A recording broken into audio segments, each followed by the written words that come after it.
नाज़रीन आदाब, मैं एक ही शौक हर वक्त रखता हूँ, हालात जैसे भी हों, होठों पर हमेशा मुस्कान रखता हूँ।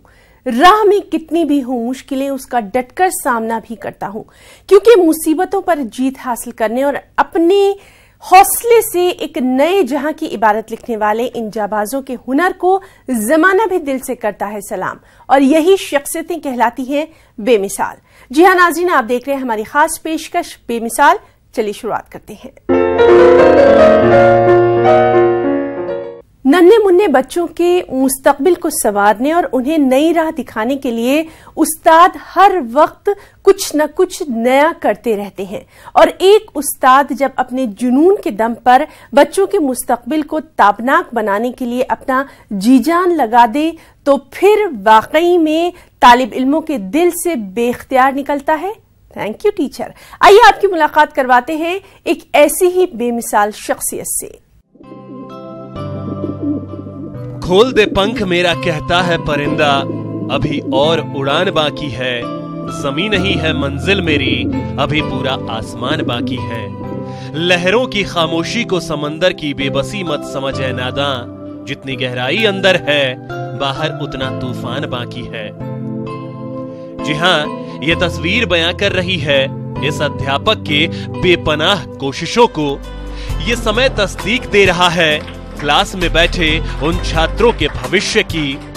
बच्चों के भविष्य को संवारने और उन्हें नई राह दिखाने के लिए अध्यापक हर समय अपना योगदान देते रहते हैं, जिसमें वो कामयाब भी होते हैं। बच्चे देश के भविष्य हैं और उनका राष्ट्र निर्माण में अहम योगदान होता है।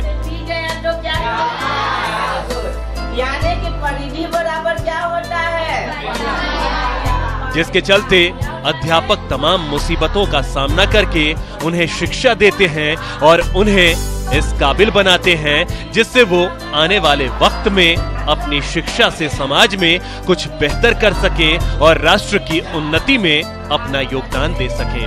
समझेंगे कि हमको आर निकालना पड़ेगा तब परिधि निकालेंगे। किस परिस्थिति में दोनों पैर और घुटने पे हम चल के राजापुर पैदल स्कूल जाते थे बैग पे टांग लेके। हम अपने पैरों में घुटने में मैं भूखा हो जाता था गर्मी के दिन में, फिर भी मैं अपने आप को विकलांग नहीं मानता हूँ। मेरी माँ है एक बूढ़ी। कहा जा सकता है कि एक पहले के युग में एक श्रवण कुमार जो थे कि अपने बंगी में लेकर अपने माता पिता की यात्रा कराए थे। हम नहीं वो किए, फिर भी मैंने अपने साइकिल पे ही माँ को सगरों ले गए, डॉक्टर से लेकर हॉस्पिटल तक, यहाँ तक कि हम सब जगह अपने माँ को अपने साइकिल पे ही ले जाता हूँ। जी हाँ, आज हम आपको एक ऐसे ही टीचर से रूबरू कराएंगे जिन्होंने अपने बुलंद इरादों से नौनिहालों के जीवन में तालीम की रोशनी बिखेर रहे हैं। वो एक दिव्यांग होते हुए भी दिव्यांगता को मात देने में जुटे हैं। वो एक होनहार खिलाड़ी के साथ साथ पढ़ाई में भी अव्वल हैं। उन्होंने समय रहते ही अपने इस हुनर को जाया न करते हुए मुफलिसी में पले बढ़े बच्चों को शिक्षित करने का मन बनाया और वो न जाने कितने घरों में शिक्षा की लौ जला रहे हैं।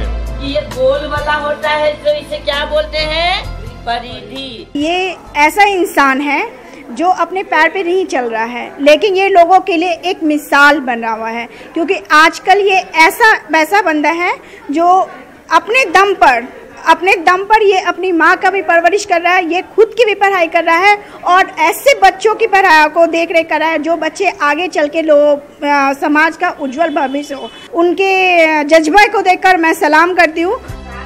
संघर्ष, बदनसीबी और मुफलिसी के बाद भी जिंदगी बेपटरी नहीं हुई, क्योंकि हौसला है और हौसले के दम पर ही एक साधारण इंसान समाज के लिए नजीर बन जाता है।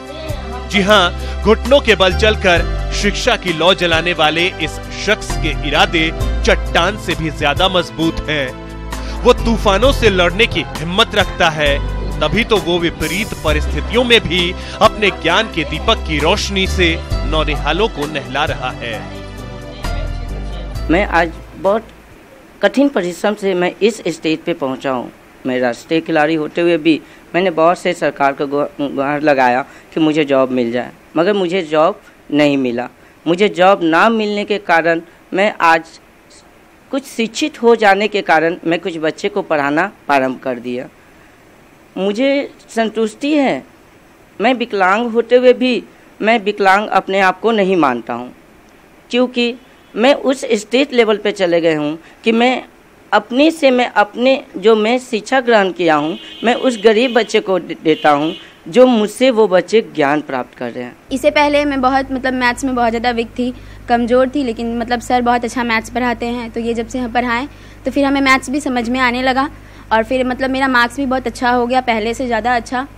9th के भी मार्क्स मेरा अच्छा आया है और सर हमेशा बहुत अच्छा पढ़ाते हैं, सबको अच्छा बात सिखाते हैं और वो हम लोगों को सुबह से शाम तक पढ़ाते ही है। जब भी उनको हम लोग को अगर किसी भी क्वेश्चन में अगर हम लोग फंस जाते हैं तो वो हम लोग को हमेशा बुलाकर पढ़ा देते हैं अच्छे से। अपना सारा काम खुद ही करते हैं, ये विकलांग होते हुए भी आते हैं, अपना खाना वाना बनाते हैं, अपनी माँ का सेवा करते हैं और फिर हम लोगों को ये पढ़ाते भी हैं, बहुत अच्छे तरीके से आते हैं।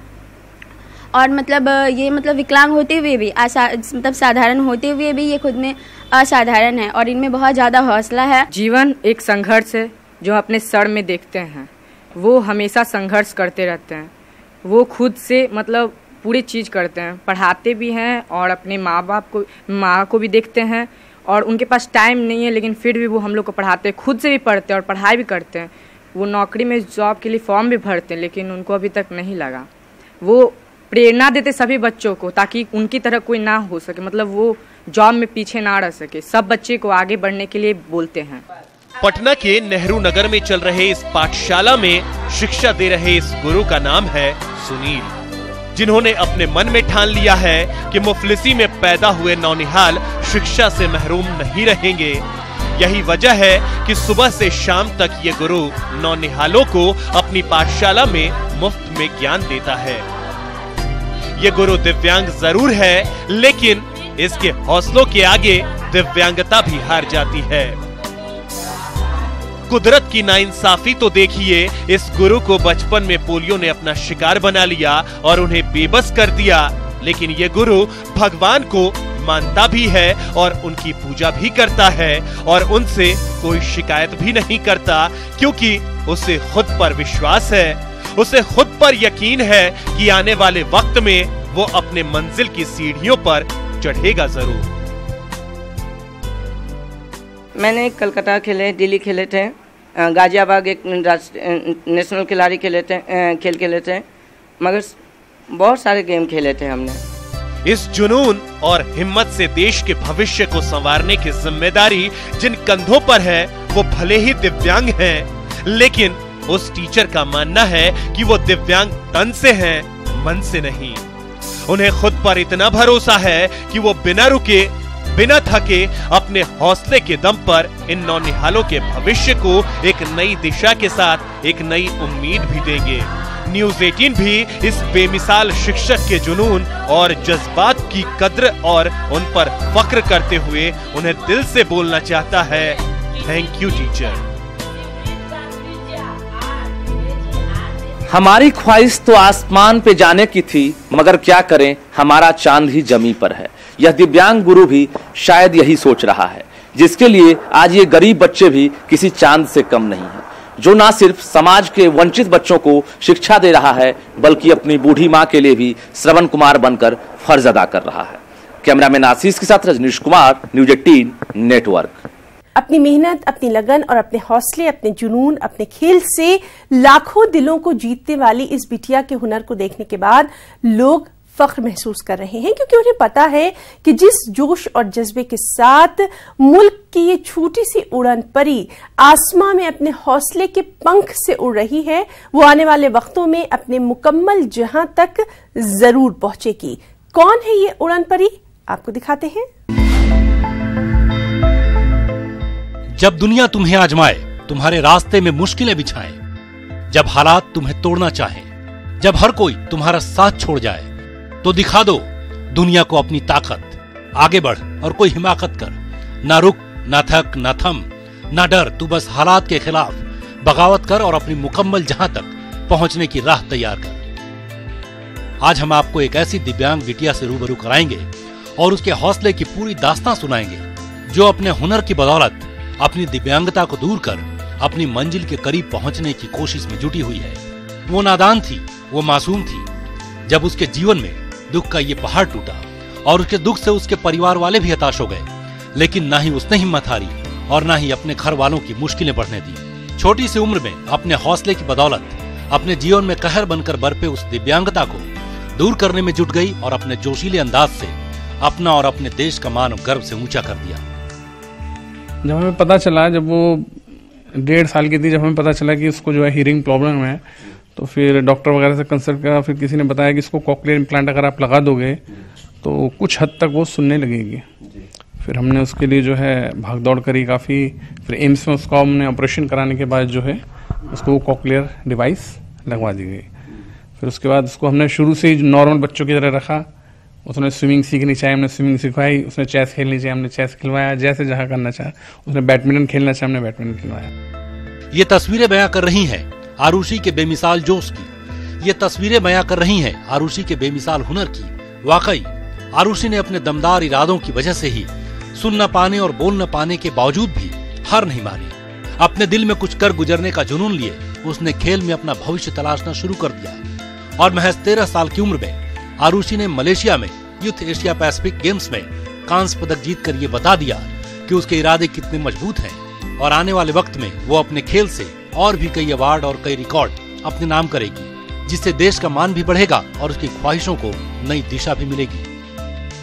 मुझे बहुत खुशी और मैं यही चाहती हूँ कि आगे भविष्य में वो और मेडल्स लाए, देश का नाम रोशन करे। कि उस टाइम तो हम ये सोचने में ही रह गए कि क्या करें, लेकिन धीरे धीरे फिर वही है कि अगर ईश्वर कोई मुसीबत देता है तो साथ में सोचने समझने की वो शक्ति भी दे देता है।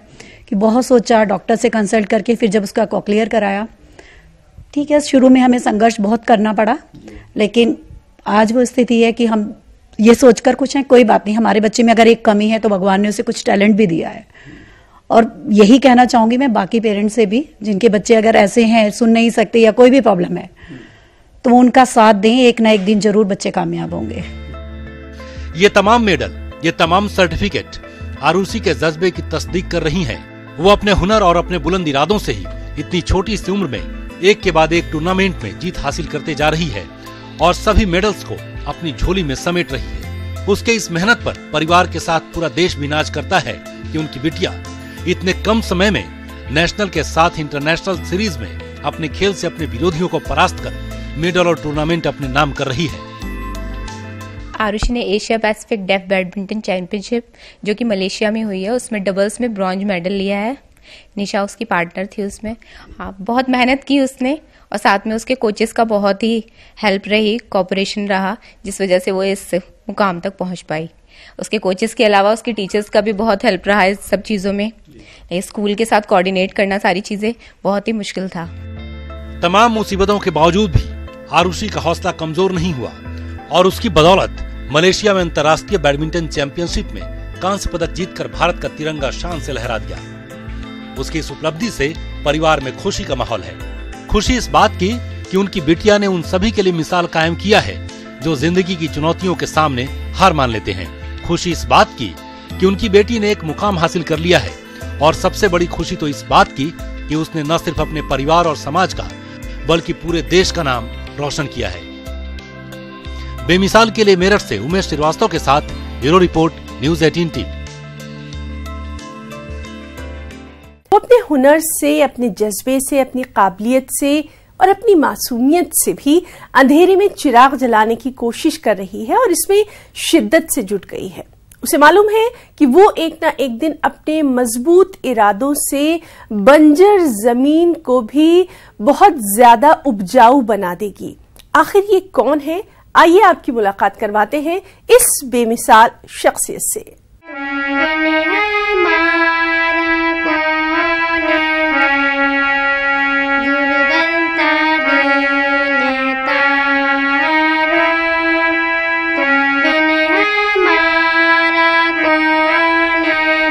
दिखा देंगे हम भी क्या चीज हैं। आजमा ले जितना आजमाना है तुझको।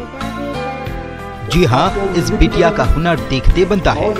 इस बिटिया का जज्बा ही है कि वो जमाने को अपनी आंखों से न देखने के बावजूद उसी समाज में अपनी ख्वाहिशों की इबारत लिखने में मशगूल है।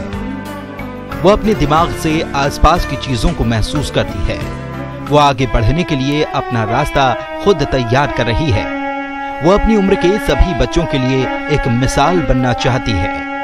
वो अपनी ताकत से अपनी मंजिल तक पहुंचना चाहती है। वो अपने जोश से जमाने को संदेश देना चाहती है। वो अपनी ख्वाहिशों के पंख से आसमां में उड़ान भरना चाहती है। वो अपनी इच्छाओं को पूरा करना चाहती है, जिससे जमाना उसे और उसके बेमिसाल हौसले को याद रखे। इन्हीं मजबूत इरादों की वजह से ही इस बिटिया को छोटी उम्र में बड़ा कमाल करने के लिए रानी लक्ष्मीबाई पुरस्कार से सम्मानित किया गया है। ये सम्मान ही इस बिटिया के इरादों की तस्दीक कर रहा है कि वो आगे चलकर न जाने कितने पुरस्कारों को अपनी झोली में जगह देगी। जैसे हम खुद पढ़ेंगे वैसे अपने जैसे बच्चों को पढ़ाएंगे। मेरठ की रहने वाली इस बिटिया की उम्र महज 10 साल है। ये कक्षा 5वीं की छात्रा है। इसे गीत संगीत में महारत हासिल है। ये अपने संगीत के माध्यम से सुर और ताल का तालमेल बिठाने की पूरी कवायद करती है। ये अपने तेज दिमाग के भरोसे गीता के अध्याय को एक एक कर अपने भीतर आत्मसात कर रही है। जब ये गीता का पाठ करती है तो लोगों को इस बिटिया की भक्ति में लीन होना ही पड़ता है। ये चाप्यक्षरमो व्यक्तम तेषां के योग वित्तमाः। इसकी काबिलियत ही है कि इस नन्ही परी को लोग सुनना पसंद करते हैं, और इसका हुनर ही है कि वो अपने गीता के अध्याय से लोगों को अपना कायल बनाती है।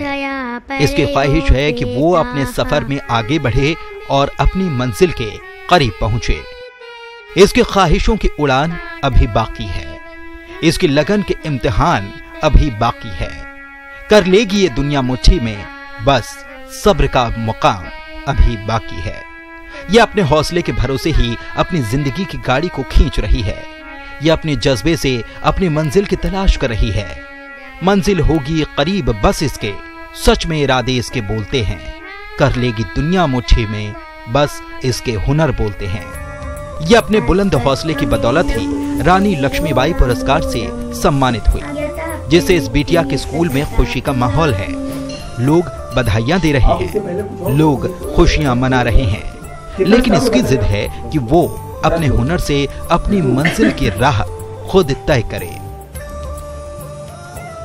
हमारी जो मेहनत जो है इस रितिका के रूप में जो फलीभूत हुई है, और सबसे बड़ी अच्छी बात यह है कि जो मतलब इतनी छोटी सी उम्र में बच्चा जो है आज जो है इतना आगे बढ़ा, तो उसकी भी हमारी मेहनत तो है ही है, उसकी भी मेहनत है कि वो जो है इतने बड़े पुरस्कार को लेकर के सब लोग, हम लोग तो खुश हैं, हमारी संस्था खुश है, बच्चे सब खुश हैं, खुद रितिका का परिवार खुश है। खुशी की बात है। हम लोग बहुत सभी पूरा स्कूल हम सब खुश है, स्टाफ भी, बच्चे भी, और रितिका के मम्मी पापा बहुत खुश हैं सब लोग की छोटी सी उम्र में इसने इतना बड़ा पुरस्कार हासिल करा। ये सब ये कि स्कूल की मेहनत का फल है कि सर ने इसके साथ बहुत मेहनत कराई है, और कथक में बच्चे की लगन भी है। इतनी छोटी आयु में इतना कुछ इसने सीख लिया, तो हम उम्मीद करते हैं कि आगे भी इसी तरह से सीखती जाए और हौसले बुलंद इसके होते जाएं। ये एक दिव्य शक्ति की देन ही है जो महज 10 साल की उम्र में ही हारमोनियम और गीता पाठ के अलावा कथक कर लोगों को ये बिटिया अपना मुरीद बना रही है।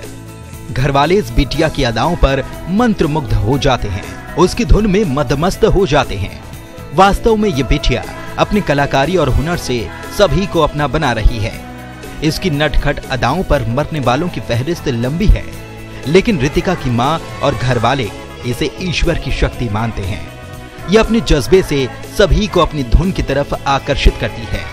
इसे देखने पर यही लगता है कि भगवान ने इसके अंदर हुनर की गठरी बहुत ही संजीदगी से समाहित की है, जो अपनी धुनों से सभी सुनने वालों को अपना बना लेती है। बेमिसाल के लिए मेरठ से उमेश श्रीवास्तव के साथ ब्यूरो रिपोर्ट, न्यूज़ 18।